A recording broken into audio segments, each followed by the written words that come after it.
The Orlando Magic have a bit of a problem. They have a bit of an obsession with drafting point guards in the lottery. And we're going to look at that today. Other than Paolo Banchero and Franz Wagner, it feels like over the last few years, all they've done is draft point guards. Paolo Banchero and Franzo are, probably the best young duo. Maybe like Jalen Green and Alpert Sengun, but probably the best like under 23-year-old duo in the league. This year in the draft, the Magic went out and got Anthony Black, Jet Howard to help him out, also Joe Ingles. So I like what they did, targeting the shooting, addressing a clear need. Although Grady Dick was right there, best shooter in the draft. Jordan Hawkins was also right there, second best shooter in the draft. Yeah. So I don't really like what they did in the draft. We'll talk about it, though. We're going to be talking about everything, basically, Orlando Magic basketball-wise. So make sure you stick around for the full video if you are a Magic fan or just an NBA fan in general. We're going to talk some hoops. Make sure to like button and leave me a comment down below. Also, make sure you're not one of the 97%. So, you probably are. But make sure you're not one of those people that are not subscribed to the channel. If you do enjoy today's video at any point, make sure to hit that subscribe button. Now let's go ahead and get started looking at the point guard situation. Anthony Black, as we just mentioned, we're going to get into depth on him later, into detail, I guess I should say, on him later. Number, 6 overall pick this year? Definitely interesting, given that you already have defense-first point guards on your roster, like Markelle Fultz, who averaged 14 points, about 6 assists, 4 rebounds last year. He had a really good year, was also very efficient, 51% from the field. 31% from 3, not exactly where you want to be, however. But other than that, Markelle Fultz was pretty good last year. Cole Anthony kind of slacked off ever since his rookie breakout year where they were just kind of bad and he kind of got empty minutes, empty stats. He hasn't been the greatest. If it was my opinion, Cole Anthony would be the guy out the door here for the Magic. He was much more efficient, which is what you asked of him last year. But, Fultz, really good defender, can facilitate. Suggs, good defender. I think it's too early to give up on Jalen Suggs. I know he's only like a year younger than Cole Anthony. But 10 points, 3 rebounds, 3 assists last year for Suggs. I was really hoping he was going to have a breakout year. It just ended up not working out. But still, such a great defender that you got to keep him around. Same thing with Fultz. But Fultz is actually really good. Fultz is going to be the starting point guard. And then I guess Anthony Black will come off the bench. We'll see. But Anthony Black, like I said, the draft was not fantastic, in my opinion. Would have much rather seen them go a couple of different ways there. But Anthony Black, 12.8 points per game, 5 rebounds, 3.9 assists. Interesting that they went with yet another big point guard that can facilitate, rebound, defend, but can't really shoot. 30% from 3 now. He was a byproduct of some of the worst spacing in college basketball last year at Arkansas. 2.1 steals per game, though. Very enticing. But yeah, again, would have felt like they could have gone shooter. Grady Dick, Jordan Hawkins were there for both of the picks that they took. I don't know. Y'all let me know your thoughts on the pick down in the comments below. And then Jet Howard, definitely another interesting pick, like I said, with both Grady Dick and Jordan Hawkins on the clock. They both seem like better pure shooters. I don't know. Jet Howard, a little bit more athletic, 14 points a game, 3 rebounds, 2 assists. But, he can shoot the 3-ball. Don't get it twisted. Only 42% from the field, but that's because almost all of his shot attempts are from three-point land, which he shoots 37%. 80% from the free throw line is good. Making 4 out of 5 free throws, that's pretty solid.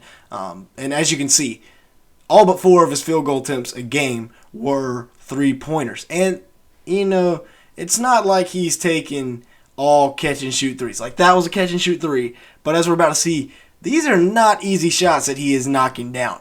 Take a look here. Probably 3 feet, 2 or 3 feet behind the logo. I know that's a big logo, but still knocking it down, toe-tapping and knocking it down, straight chords. That one, sidestepping, fading away a little bit, that's a tough shot. It's kind of in rhythm, so, that's not as tough a shot as you may think. But here, one dribble, hezzy pull, tough. That's not a 5'11" white guy in his face either. That is a somewhat taller white dude. Again, another somewhat taller white guy. He just hits him with a little crossover step back. So, the potential is there for Jet Howard. I think he's just got to develop. And then another smart signing, in my opinion, was the 2-year, $22 million deal they signed Joe Ingles for. Now, you might be thinking, what in the world? $11 million a year for Joe Ingles? What are you talking about? But they needed shooting. He's a veteran leader in the locker room, and the second year is a team option, so he will likely not be around next year. We will see how he does, though. He averaged about 7 points, 3 rebounds, 3.5 assists last year in Milwaukee. But again, that was in Milwaukee. He's playing off of Giannis. He's like the 7th or 8th guy that the other team's worried about. But hey, he can shoot the 3-ball, 41%, 87% from the line. Joe Ingles, one of the best marksmen in the NBA right now. However, he is 35 years old. Now, speaking of the best in the NBA, let's talk about the best under-22 duo in the league. Now, in my opinion, these are a couple of the most underrated players in the league. Franz Wagner, coming into the league, I said he was a miniature Gordon Hayward. Well, turns out he is now taller than Gordon Hayward and probably going to be better than he ever was this year. I don't know, though. Prime Gordon Hayward was a dog. But putting up those numbers that you're seeing on the screen right now, good efficiency, especially from the field. The three-point percentage is good enough.